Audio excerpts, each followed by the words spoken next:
hanggang dito na lang. Meron pa kasing natutulog na pusa.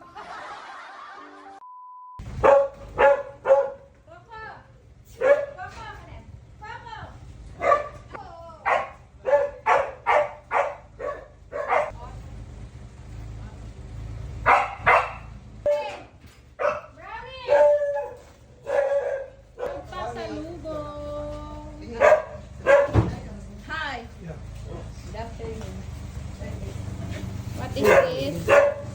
Ano klute? Welcome, madam. Thank you. Toro sa tuba, you ko ano wheat left.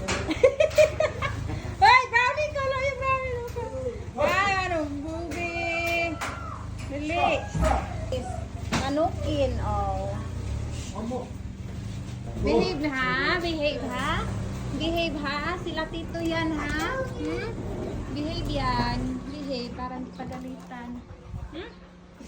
Ah, brownie, oh. Brownie. Coco. Kay mo yung meloy. Brownie. Ano niso? Mo yung meloy. Nandito sa aton to kay gawin diferensya ba matan lang ho gadawilo. Yeah, brownie. Dali na brownie. For today's video mga kamoma, ayan, binisita ako nila mama. Galing sila sa Umarika. At ayan, si Kuya Brownie ang nag-entertain kay lola niya. Kaso yung lola niya medyo natakot kasi ang laki daw kasi ni Brownie at saka natatakot siya sa pangil ni Brownie. Tapos dinalhan talaga ako nila ng maraming saging mga kamoma. Kinabahan ako kasi baka iian din ni Coco. So, ayan, dahil nga hinog na yung saging mga kamoma, kaya't ako'y kumain ng saging. Tapos nakadalawa pa talaga ako dyan mga kamoma. Iba talaga yung saging kapag ka nahinog galing sa puno. Tapos tawang-tawa pa ako dito mga kamoma dahil nagpadala si stepfather ko ng 1,000 pesos para may pang-allowance daw kami ng mga bata. Pero nakakatuwa no, alam mo yung nag-aalala din sila sa inyo kung okay ba yung situation nyo o hindi. Kaya't kinuha ko na lang yung pera mga kamoma at ako'y nagpapasalamat. Tapos tawang-tawa din yung kapatid ko. Hindi talaga kasi ako sanay mga kamoma na bibigyan nila ako ng pera dahil kami kasi yung laging nagbibigay sa kanila. Tapos si Apa tuwang-tuwa din dahil nandito yung mga pinsan ko mga kamoma. Dahil nga meron na naman siyang kasama na magtagay. Ito talaga yung talent ni Apa mga kamoma, ayan. Magaling sa inumin.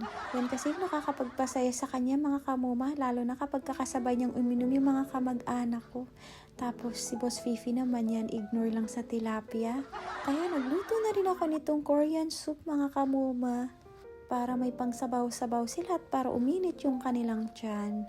Kaya alam nyo ba itong si Apa, grabe, sobrang galing makisama dito sa mga kamag-anak ko. Kaya lahat ng mga kamag-anak ko, mga kamoma, sobrang mahal na mahal nila si Apa. Hindi lang din kasi mga kamag-anak ko, kundi pati rin yung mga kapitbahay namin. Dahil magaling po talaga siyang makisama. Tapos na-adapt na rin ni Apa yung environment at saka yung mga attitude dito sa amin. Kaya kapag merong bumisita dito sa bahay namin mga kamoma, masayang masaya talaga siya. Dahil dito kasi sa bahay, yung mga anak niya lang aso ang kasama niya, tapos umiinom lang siya mag-isa. Kapag umiinom naman siya mga kamoma, hindi niya naman talaga uubusin yung isang bote. Kumbaga, parang mga 1/4 lang, ganun. Pampatulog lang talaga niya mga kamoma. Ito talaga kasi si Apa kapag ka umiinom, talagang meron talaga siyang disiplina sa sarili. Kapag maramihan naman yung iniinom niya mga kamoma, meron din talaga siyang limit. Kapag alam niya na nalasing na siya at hindi na niya kaya, tinatapos na niya kahit simula noon pa nung magkakilala kami. O hala, hanggang dito na lang, meron pa kasing natutulog na pusa.